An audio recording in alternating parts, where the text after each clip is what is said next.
There's a book that I read to my daughter called Click, Clack, Moo, Cows That Type. Well, today we're going to be reading a book called Click, Clack, Whistle, Whales That Type. Yes, I looked up on YouTube or on Google, and whales whistle. That's something I learned. Well, today we have a story from a whistling whale who I'm just really excited. This is something I've been working on for like 2 weeks. I've been having conversations with a guy who reached out to me, and we have a story for you. So just sit back, relax. I read through this once, but it's going to be kind of my first time reading through it too. Like I kind of glanced through it. We've been talking, but then he sent me the final draft, so I haven't actually read through the final draft yet. And this is a story of a whale who is sharing his experience with you through me.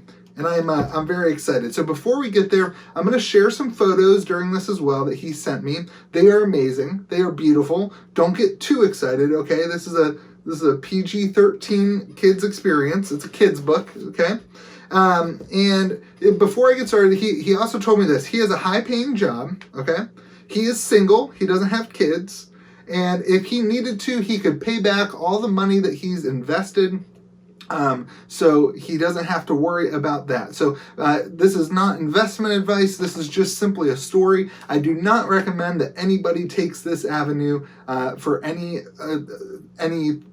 Really, nobody should be doing the things that this guy is doing. But it is something that's happening in our community, and I want to share his story with you. So without further ado, let's read our new book, Click, Clack, Whistle, Whales That Type.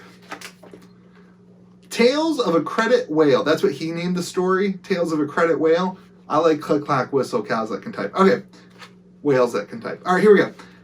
Tales of a Credit Whale.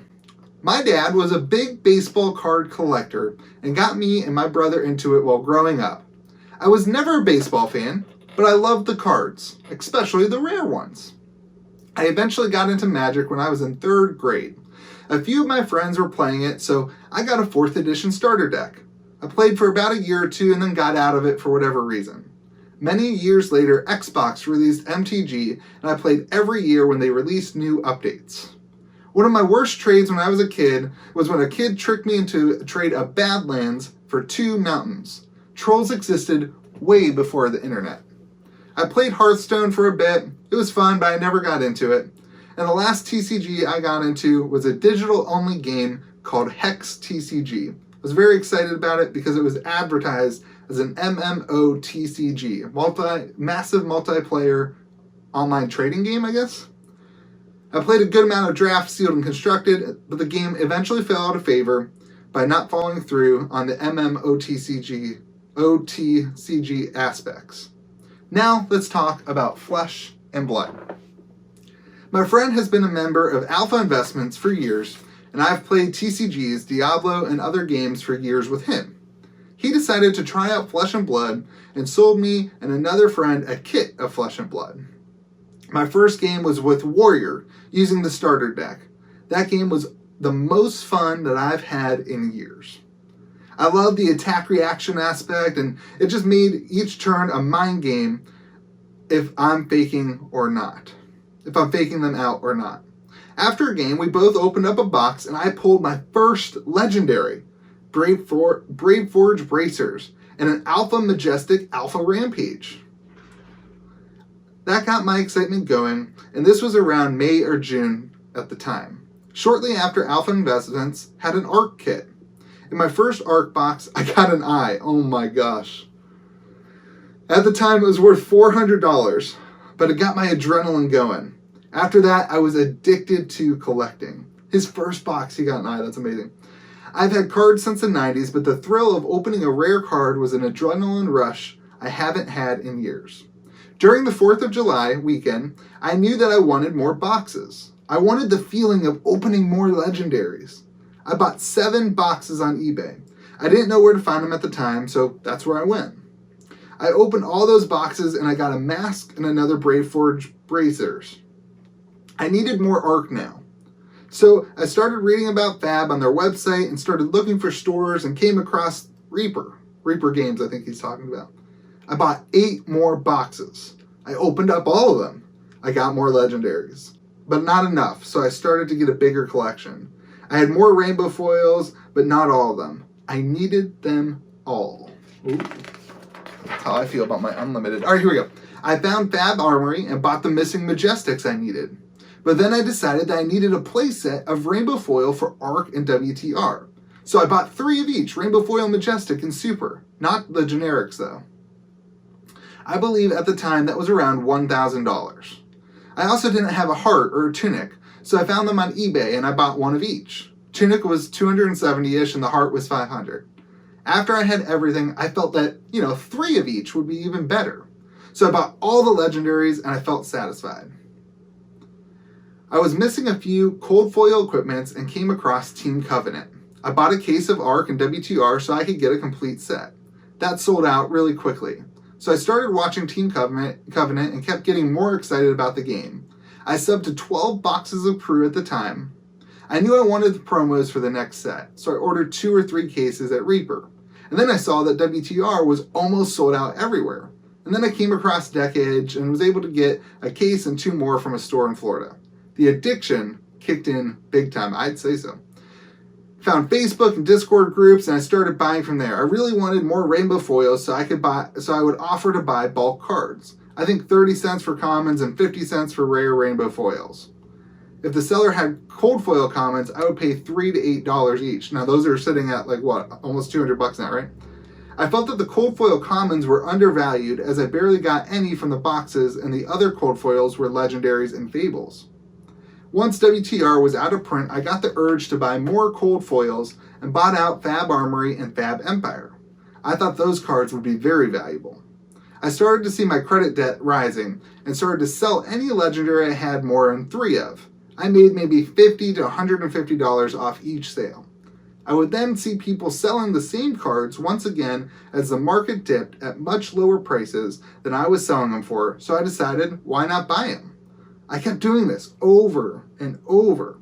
Kept finding deals and then selling, and then when the market dipped, I focused on buying. Things started to get out of control. I got my credit cards up to $40,000, but I kept selling, and I would buy $40,000 each month, and then I would sell $40,000. But I'd always end up with more cards than I started with. Again, after Channel Fireball came out, I saw very few new investors. After Channel Fireball came out, I saw a few new investors start to reach out to me. I sold several legendaries and made good money at the time, and then I got a hunch again, and I bought out 3 more Flesh and Blood stores of all their legendaries, probably 40 or so. This story kept repeating itself, and here I am, 3 complete master sets of Welcome to Wrath, most likely 5 of ARC, and I haven't organized Crew yet enough to know. Over 100 legendaries, 6 hearts, 7 eyes, and 10 shards, around 300 cold foil commons, and a good amount of majestic cold foils and rare cold foils from Crew, and more rainbow foil commons and rares than I can count. I have a case from WTR, ARC, and Crew, but I love the singles much more. I was working a full-time job from home while doing this, and Fab had almost turned into a full-time job when I was buying and selling consistently. Things have calmed down for me a bit as I'm waiting for the Monarch Rush.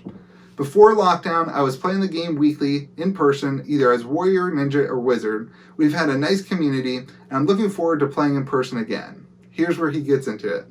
I spent around $70,000 to $100,000 on Flesh and Blood, and my collection is now worth over $700,000. I took a huge risk on this game by spending a good amount on my credit cards, but seeing the constant spike after spike, I have not paid interest on any of my collections so far from buying and selling. This game has changed my life from meeting many new people. It's a new game that I love, and I may turn my earnings into a house in a year. And then he commented and he messaged back to me. He said, there's a lot of stress during the dips, but it's a lot of fun. And it doesn't even feel like work.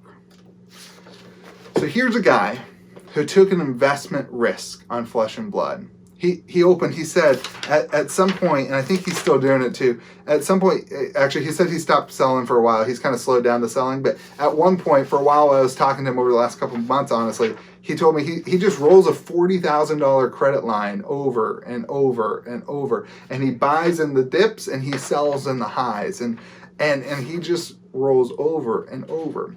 But here's what stood out to me about this guy. Number one, he plays the game. And I know from seeing him on Facebook, I'm not going to tell you who he is, but I know from seeing that he has taught plenty of people how to play, and that he is a big, big advocate for players. But here's number two. He took a risk, right? And we can all look here and say, oh my gosh, this guy got $700,000 worth of cards, and we can all be jealous. We can look at the photos and we can be whatever. Or we can just be happy for him. Happy that, you know, he was able to move some stuff around and take a risk and was able to, you know, like you said, potentially buy a house with a bunch of Flesh and Blood cards. Like, I love that. Like, I love the fact that somebody with the tenacity and the guts and the balls can just like go after it and make it work and pay for a house with some cardboard, like with a game. Like, I absolutely love that that's something that somebody can do. And here's the thing, before you get angry, and some people are probably already angry, you probably already thumbs down or whatever.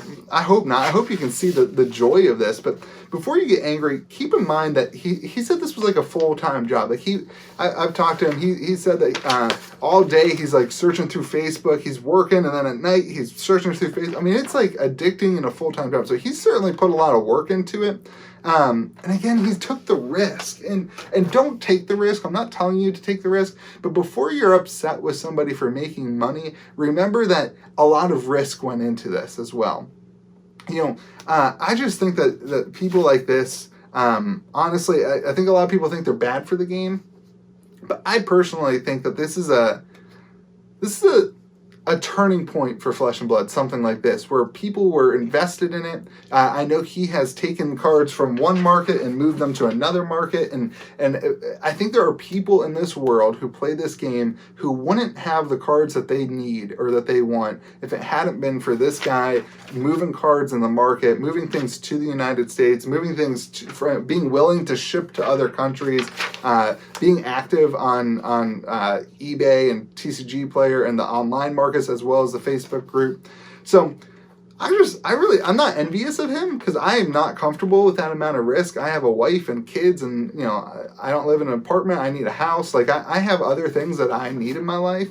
So I'm not envious of him, but I do respect him. Like, I respect the tenacity and the guts and the desire. I mean, he's definitely a whale, right? Like, he's definitely a whale. He's definitely profiting off the game, but it's okay to profit off the game as long as you're doing so with integrity. He didn't rip anybody off. I actually met him because I bought a card off of him, and he gave me a great deal on it. It was slightly below market value, and I mean, he's a good person with intention and with integrity, and that's okay. And that's okay. I want to own the card that I needed.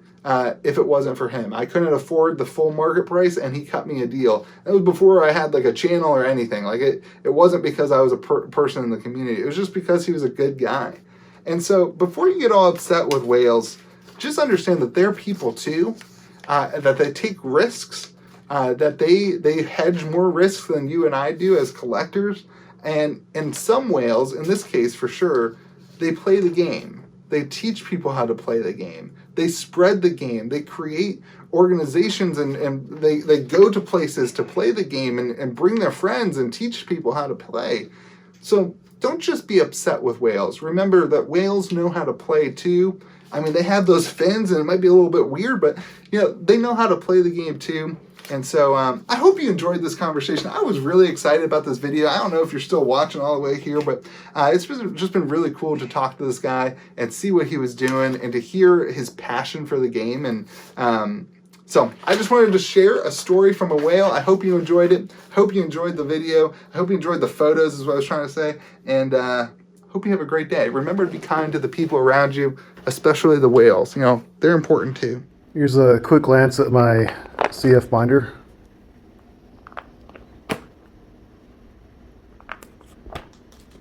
Not all the pages are full, but some of them are overfilled, such as I had extras of that.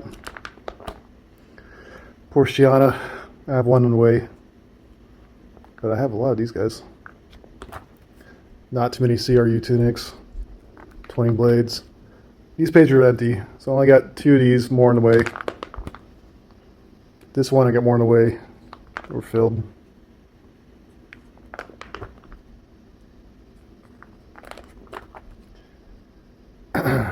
This page I forgot to fill up, so missing some right here. Now I'm in the commons section. So the commons where I have quite a bit. I still have more in the way. I don't have 12 of each one yet. So it hurts me not to have a full page. The curse of a 12-page binder. Here's one of my 2 books of a complete master set. This is just the rainbow foils. I have all the legendaries as you've seen in the other binder. And I definitely have all the non-foils. This took a while to collect. Oh, here's the shiny ones that everyone likes, the tombs and the lightning strikes.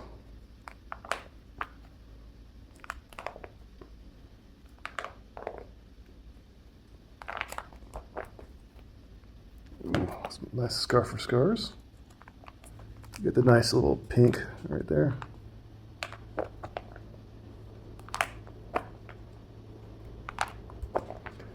These took a while to collect. I had to buy a bunch of bulk commons over and over again. And then even at the end, I still had to hunt down tons of these. And then for some reason, I started collecting majestic foils. These are all first edition, of course.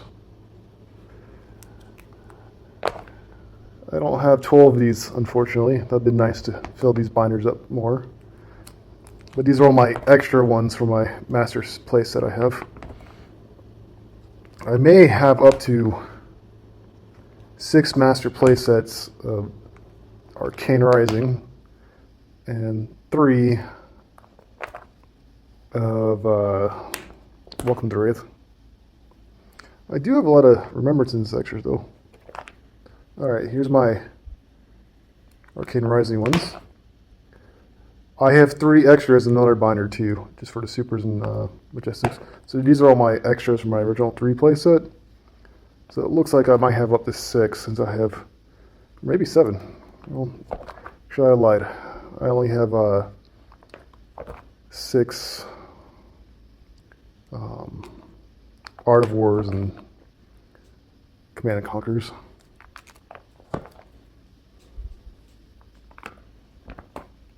I lied. I only have 5 of each. I